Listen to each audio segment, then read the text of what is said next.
Hello everyone, एक बार फिर से आप सभी का स्वागत है आपके अपने यूट्यूब चैनल पर। जैसा कि आप सभी को पता है कि बिहार डीएलएड एंट्रेंस एग्ज़ाम सफलतापूर्वक संपन्न हो चुका है।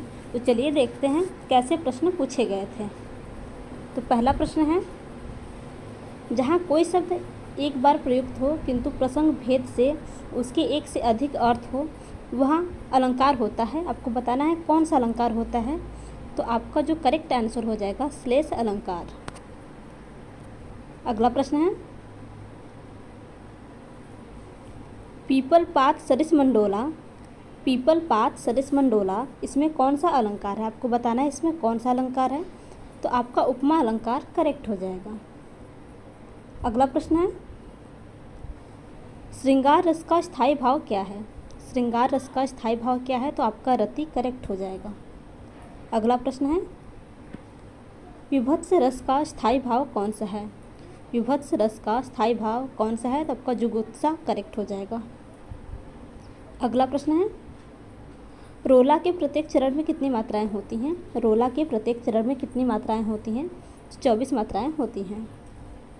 अगला प्रश्न है, मंगल भवन अमंगलहारी, द्रवहु सो दशरथ अजिर बिहारी, इन पंक्तियों में किस छंद का प्रयोग हुआ है।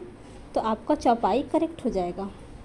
अगला प्रश्न है कि संधि में स्वरों का परिवर्तन य, र, ल, व में होता है। तो आपका यड़ संधि करेक्ट हो जाएगा।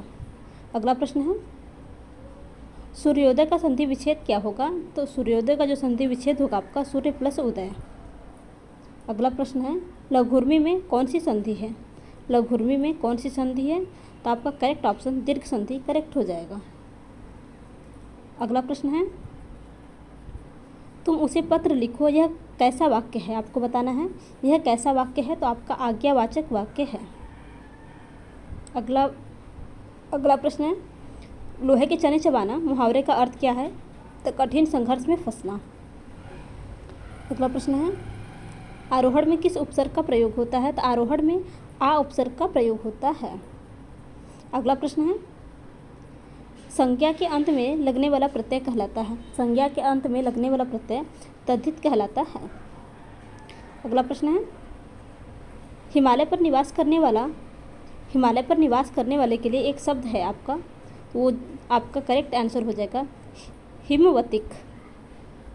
अगला प्रश्न है, कनिष्ठ का विलोम शब्द क्या है। तो कनिष्ठ का वरिष्ठ होगा। अगला प्रश्न है, पतंग शब्द का पर्यायवाची है। आपको बताना है पतंग शब्द का पर्यायवाची क्या है। तो चिड़िया, कीट, सूर्य। अगला प्रश्न है, कमल नयन में कौन सा समास है। कमल नयन में कौन सा समास है। तो आपका कर्मधारय समास है। अगला प्रश्न है, जिस समास में पदों में विग्रह नहीं होता वह है। जिस समास में पदों में विग्रह नहीं होता वह अव्ययी भाव समास होता है। अगला प्रश्न है, वृक्ष से पत्ते गिरते हैं, इस वाक्य में कौन सा कारक है। तो आपका अपादान कारक है। अगला प्रश्न है, संविधान के किस अनुच्छेद में हिंदी को राजभाषा माना गया है। आपको बताना है संविधान के किस अनुच्छेद में हिंदी को राजभाषा माना गया है। अनुच्छेद 343। अगला प्रश्न है, पाली भाषा को और किस नाम से जाना जाता है। पाली भाषा को और किस नाम से जाना जाता है। तो देश भाषा। अगला प्रश्न है, ट वर्ग का उच्चारण स्थान क्या है। ट वर्ग का उच्चारण स्थान क्या है। तो मूर्धा। अगला प्रश्न है, सर्वनाम के भेदों की संख्या क्या है। तो सर्वनाम के भेदों की संख्या, सर्वनाम 6 प्रकार के होते हैं। अगला प्रश्न है, मैं किस प्रकार का सर्वनाम है। मैं किस प्रकार का सर्वनाम है। तो मैं नीचवाचक सर्वनाम है। संकल्प का विलोम शब्द है। संकल्प का असंकल्प करेक्ट हो जाएगा। अगला प्रश्न है, 1930 में मुस्लिम लीग का अध्यक्ष कौन था। 1930 में मुस्लिम लीग का अध्यक्ष कौन था। तो मोहम्मद इकबाल करेक्ट हो जाएगा। अगला प्रश्न है, 8 ग्रहों में मंगल सूर्य से कौन से स्थान पर स्थित है। 8 ग्रहों में मंगल सूर्य से कौन से स्थान पर स्थित है। तो चौथा स्थान पर स्थित है। अगला प्रश्न है, दिल्ली पर शासन करने वाली प्रथम महिला कौन थी। तो आपका रजिया सुल्तान करेक्ट हो जाएगा। अगला प्रश्न है, खिलाफत आंदोलन किस वर्ष शुरू हुआ था। तो 1920। अगला प्रश्न है, भारतीय इतिहास में किसे आलम भारतीय इतिहास में किसे आलमगीर के नाम से जाना जाता है? तो औरंगजेब को आलमगीर के नाम से जाना जाता है। अगला प्रश्न है, वैशाख पूर्णिमा के दिन बिहार में कौन सा पर्व मनाया जाता है? तो वैशाख पूर्णिमा के दिन बिहार में वैसाखी का पर्व मनाया जाता है। अगला प्रश्न है, बिहार में पहली बार गैर कांग्रेसी सरकार का गठन हुआ था? तो 1967 में बिहार में पहली बार गैर कांग्रेसी सरकार का गठन हुआ था। अगला प्रश्न है, सदस्यीय चुनाव में उम्मीदवार की आयु से कम कितनी होनी चाहिए? संसदीय चुनाव में उम्मीदवार की आयु कम से कम कितनी होनी चाहिए? तो 25 वर्ष करेक्ट हो जाएगा। अगला प्रश्न है, बुद्ध किस वंश से संबंधित थे? तो बुद्ध शाक्य वंश से संबंधित थे। गौतम बुद्ध का जन्म शाक्य क्षत्रिय वंश में हिमालय की तलती में हुआ था। उनके परिवार को शाक्य तथा उन्हें शाक्य मुनि के नाम से जाना जाता था। गौतम बुद्ध राज शुद्धोधन के पुत्र थे। शाक्य वंश के निर्वाचित मुखिया थे। उनकी राजधानी कपिलवस्तु थी। अगला प्रश्न है, भारतीय संगीत का आदि ग्रंथ कहा जाता है? तो सामवेद को। अगला प्रश्न है, अशोक के अधिकांश अभिलेख किस भाषा व लिपि में होते हैं? तो ब्राह्मी व प्रकृति व ब्राह्मी लिपि में होते हैं। अगला प्रश्न है, संविधान के किस भाग में नीति निर्देशक तत्वों का उल्लेख किया गया? तो संविधान के चतुर्थ भाग में नीति निर्देशक तत्वों का उल्लेख किया गया है। अगला प्रश्न है, संविधान के चतुर्थ भाग में राज्य के नीति निर्देशक तत्वों का उल्लेख किया गया है। राज्य के नीति निर्देशक सिद्धांत भारतीय संविधान के भाग 4 लेख 36 से 51 में निहित है। संविधान में शामिल निर्देशों का विचार आयरलैंड के संविधान से लिया गया है। अगला प्रश्न है, भारतीय संविधान में याचिका और द्विसदनी पद्धति किस देश के संविधान से प्रेरित है? तो यूनाइटेड किंगडम। अगला प्रश्न है, एक देश के आर्थिक विकास को मापने का सबसे उपयुक्त मापदंड कौन सा है? एक देश के आर्थिक विकास को मापने का सबसे उपयुक्त मापदंड कौन सा है? मानव विकास सूचकांक में सुधार। मानव विकास सूचकांक एक सूचकांक है जिसका उपयोग देश को मानव विकास के आधार पर आंकड़ों के लिए किया जाता है। इस सूचकांक से इस बात का पता चलता है कि कोई देश विकसित है या विकासशील अथवा अभी विकसित है। अगला प्रश्न है, अटल बिहारी वाजपेयी भारत के पहली बार प्रधानमंत्री कब बने थे?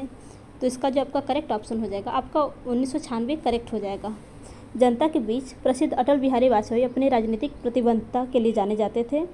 13 अक्टूबर 1999 को उन्होंने लगातार दूसरी बार राष्ट्रीय जनतांत्रिक गठबंधन की नई गठबंधन सरकार के प्रमुख के रूप में भारत के प्रधानमंत्री पद का ग्रहण किया। वह 1996 में बहुत कम समय के लिए प्रधानमंत्री बने थे। पंडित जवाहरलाल नेहरू के बाद वह एक ऐसे प्रधानमंत्री हैं जो लगातार 2 बार प्रधानमंत्री बने हैं। अगला प्रश्न है, बिहार में राजमहल के पहाड़ियों पर निवास करने वाली प्रमुख जाति कौन सी है? तो सौरिया पहाड़िया करेक्ट हो जाएगा। अगला प्रश्न है, नकदी रिजर्व अनुपात किसका उदाहरण है? तो मौद्रिक नीति का उदाहरण है।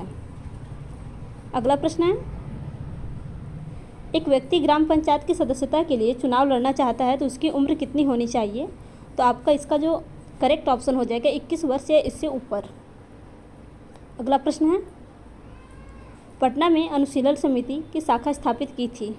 तो सचिंद्रनाथ सान्याल ने। अगला प्रश्न है,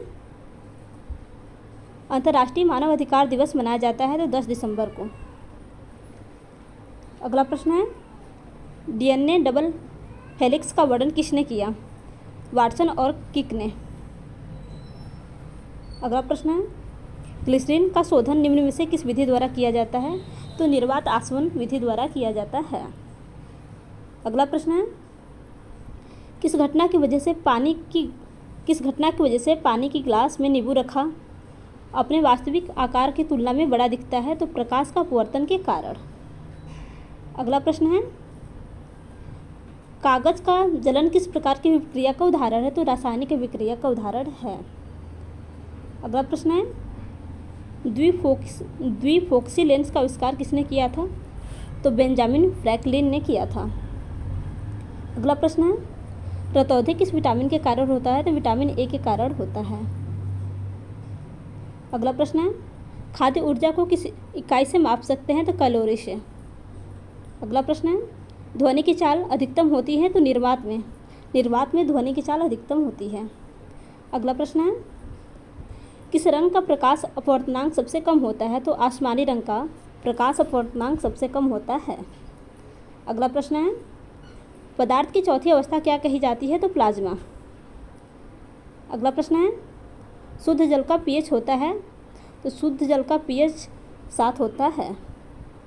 अगला प्रश्न है, विभवांतर का एसआई मात्रक क्या है? तो विभवांतर का एसआई मात्रक वोल्ट है। अगला प्रश्न है, ध्वनि कौन सी तरंग है? तो ध्वनि अनुदैर्ध्य तरंग है। अगला प्रश्न है, मानव शरीर में होने वाला ल्यूकोडर्मा रोग शरीर के किस भाग को प्रभावित करता है? तो त्वचा को। सो फ्रेंड्स, अगर आपको आज की वीडियो हेल्पफुल लगी हो तो वीडियो को लाइक तथा चैनल को सब्सक्राइब करना न भूलिएगा। धन्यवाद।